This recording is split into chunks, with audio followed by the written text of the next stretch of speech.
भादवे की चौथ की कहानी। एक गांव में एक बूढ़ी माता और उसका बेटा रहता था।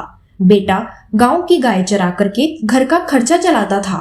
उसकी माँ चौथ माता का व्रत करती थी। वह चौथ के चूरमे के 5 लड्डू बनाती थी।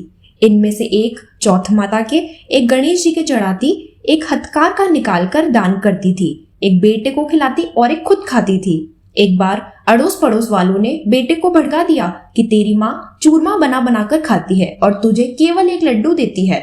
लड़का यह सुनकर भड़क गया कि माँ तो चूरमा खाती है और मुझे चौथ का सिर्फ एक लड्डू देती है, बाकी बासी ठंडी रोटियां खिलाती है। उसने माँ से कहा, ठंडी बासी रोटी खाकर मेरे से गाय नहीं चराई जाती है, इसलिए तुम चौथ माता का व्रत करना छोड़ दो। इस पर माँ ने कहा, बेटा मैं चौथ माता का व्रत तेरी सुख शांति के लिए करती हूँ, मैं चौथ माता का व्रत नहीं छोड़ सकती। तो बेटा विदेश जाने लगा। माँ बोली, बेटा यदि तू विदेश जा रहा है तो यह चौथ माता की आंखें अपने साथ रख ले। यदि तेरे पर कोई संकट आवे तो चौथ माता का नाम लेकर इन्हें पूर देना, तेरा संकट टल जाएगा। लड़का उन आंखों को लेकर विदेश के लिए चल पड़ा। रास्ते में एक नदी आई। उस पार जाने का कोई साधन नहीं था। उसे माँ की बात याद आई और उसने आंखें निकालकर चौथ माता का नाम लेकर पूर दिए तो चौथ माता की कृपा से नदी का पानी दोनों तरफ बटकर रास्ता निकल गया। आगे उसे एक भयंकर जंगल से गुजरना पड़ा तो वहां वह रास्ता भटक गया। उसने वहां भी आंखें पूर कर कहा कि हे चौथ माता, तू सच्ची है, तू मुझे रास्ता दिखा। इतना कहते ही उसे रास्ता मिल गया। आगे चलकर वह एक गांव में पहुंचा। उस गांव में राजा के यहाँ रोजाना बर्तनों का एक आहाव पकता था और उस आहाव में एक आदमी की बलि दी जाती थी।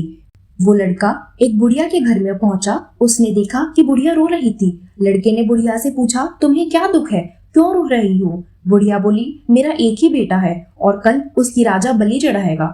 इस पर लड़का बोला, माँ घबरा मत, तेरे बेटे के बदले तू मुझे भेज देना, तू मुझे भरपेट भोजन करा दे। भोजन करके बुढ़िया ने अपने लड़के की जगह उसे सुला दिया। दूसरे दिन राजा का बुलावा आया तो बुढ़िया ने उस लड़के को भेज दिया। राजा के नौकर उसे ले जाकर आहाव में चुनने लगे तो वह आंखें पूर कर जल का कलश लेकर बैठ गया और बोला कि हे चौथ माता, तू ही मेरा संकट टालना।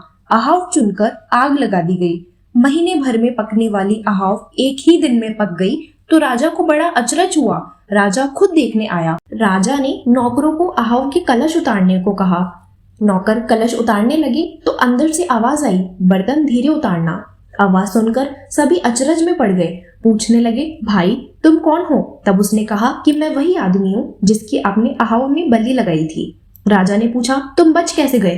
तो उसने कहा कि मेरी माता चौथ माता का व्रत करती है, मुझे चौथ माता ने बचाया है।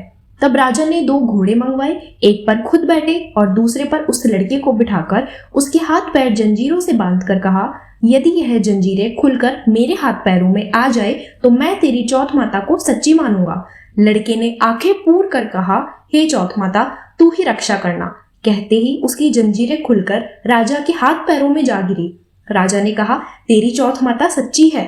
राजा ने अपनी कन्या का विवाह उससे कर दिया और बहुत धन माल देकर विदा किया।